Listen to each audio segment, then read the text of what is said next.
करौली में मदन मोहन जी के मंदिर में झाड़ू का काम करते थे। उनका नाम था काले खां। क्या नाम था? काले खां। काले खां जी के नाम से आज भी मदन मोहन जी की आरती होती है। तो ऐसा होता ही नहीं कि काले खां को प्रणाम नहीं करते। काले खां जो थे वो झाड़ू का काम करते थे मंदिर में। अपना घर चलाने के लिए उन्होंने ये कार्य स्वीकार किया। तो काले खां एक विजातीय व्यक्ति, हिंदू भी नहीं था, केवल अपने घर को चलाने के लिए झाड़ू का काम करता था मंदिर के पास। इसी बहाने उसको कभी कभी मदन मोहन जी दिख जाते थे।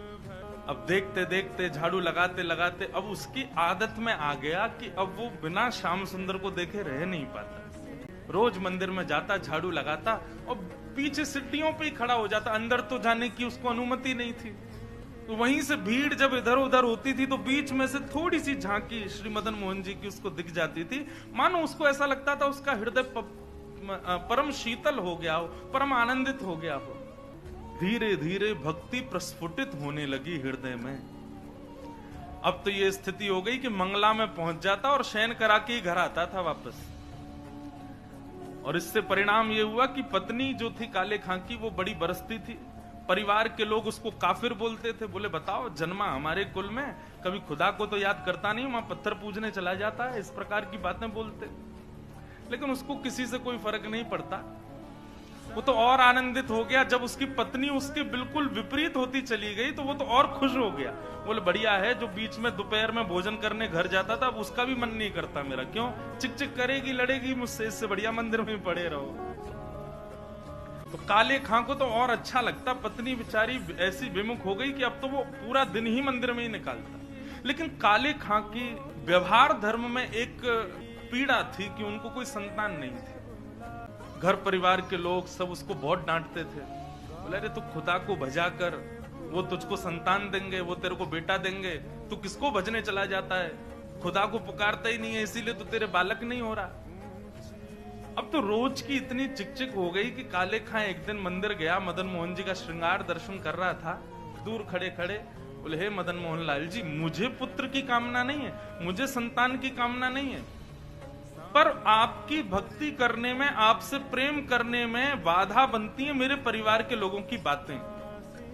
और वो बातें तभी खत्म होंगी जब मेरे घर एक पुत्र हो जाए। हे नाथ, मुझे पुत्र की कामना नहीं, मेरी कामना तो ये कि सब चुप हो जाएं और मैं आपकी भक्ति करता रहूं। इसके लिए आप मुझे एक पुत्र दे दो। और कृपा ऐसी हुई कि कहां परिवार के लोगों ने जब ज्यादा बोलना प्रारंभ किया तभी खबर आई कि काले खां की पत्नी जो है वो गर्भवती। पहले तो आधे लोगों के मुंह बंद हो गए। काले खां भी सबको बोल देते, बोले तुम लोग कहते हो खुदा को भजो तभी बालक होगा, दो मेरे मदन मोहन लाल जी ने भेज दी संतान, अब देखना होगी।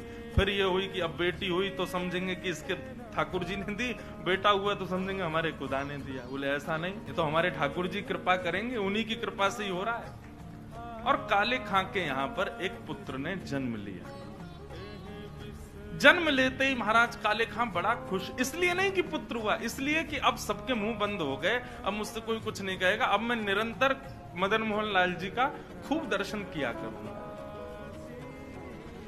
काले खां का पुत्र 8 वर्ष का हो गया। सब आनंदित था, काले खां बड़ा प्रसन्न। अब तो जन्माष्टमी भी मनाता है, राधाष्टमी भी मनाता है, रामनवमी भी मनाता है। घर वालों को नहीं बताता, बस मंदिर में जाके सब उत्सव होते हैं उसमें आनंद करता है।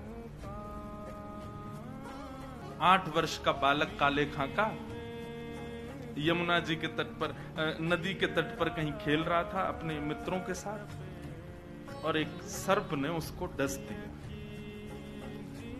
सर्प के डसते ही महाराज नीला पड़ गया उसका पुत्र, बेहोश होके गिर गया। बालक दौड़े दौड़े गए काले खां के घर। काले खां तो मंदिर में था, उसकी पत्नी को जाके बताया।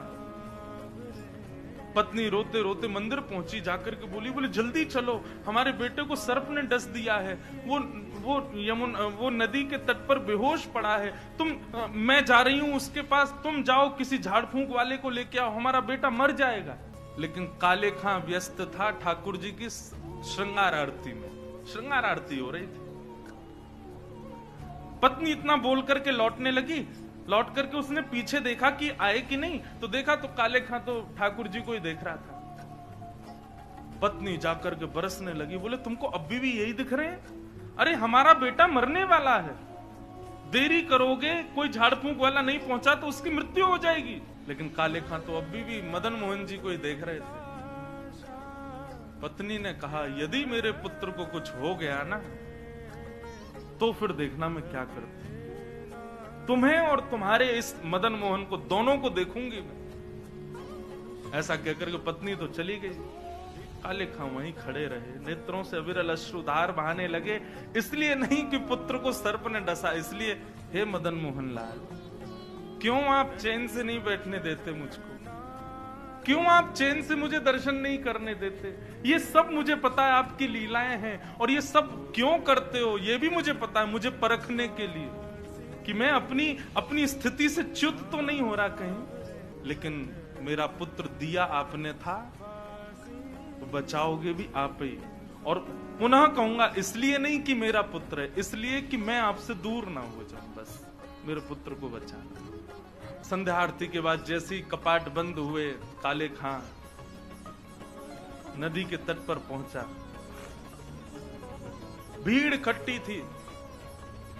पत्नी को जैसी पता चला, काले खां बोले आगे ओझा को नहीं लाए, झाड़ फूंक वाले को, बोले वो तो मैं भूल गया। इतना कहना हुआ कि महाराज परिवार के लोगों ने काफिर काफिर कहकर के काले खां को सुनाना प्रारंभ कर दिया।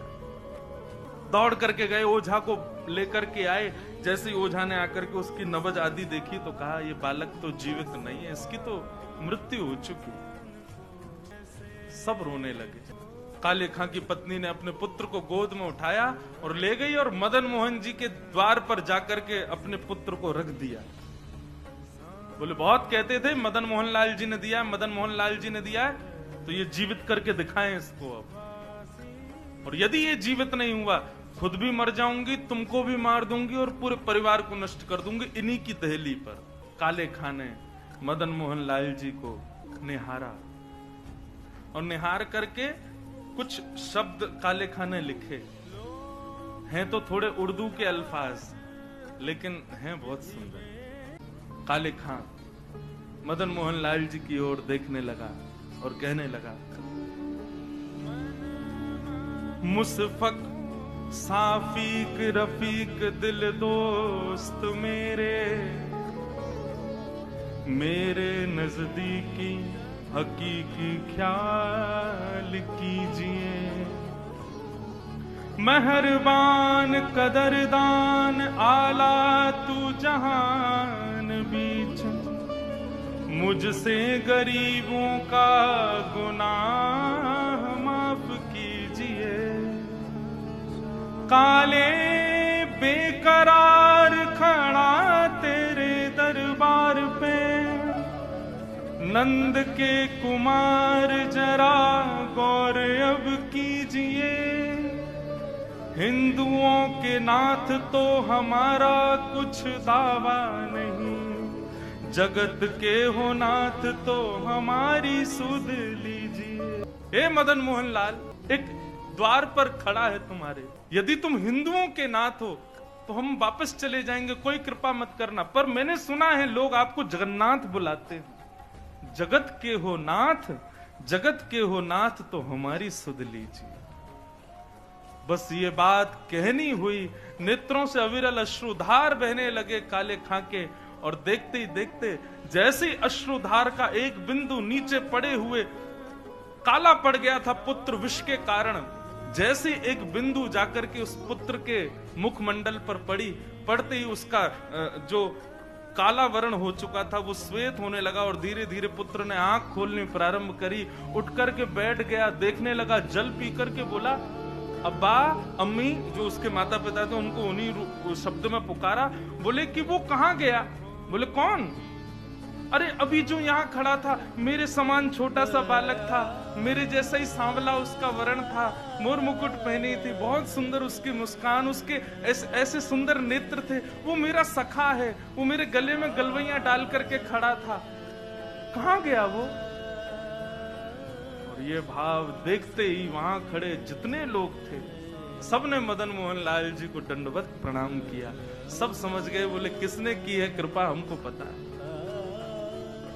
तब से लेके आज तक श्री मदन मोहन लाल जी की आरती होती है तो आरती होते ही वहां का एक आरती पूर्ण होते ही एक पंक्ति गाई जाती है। कारे के बेटा को जब कारे ने खाया, कारे के बेटा को जब काले ने खाया, कारे की कविता सुन बेटा जिवायो है। वाले बोल मदन मोहन लाल की जय।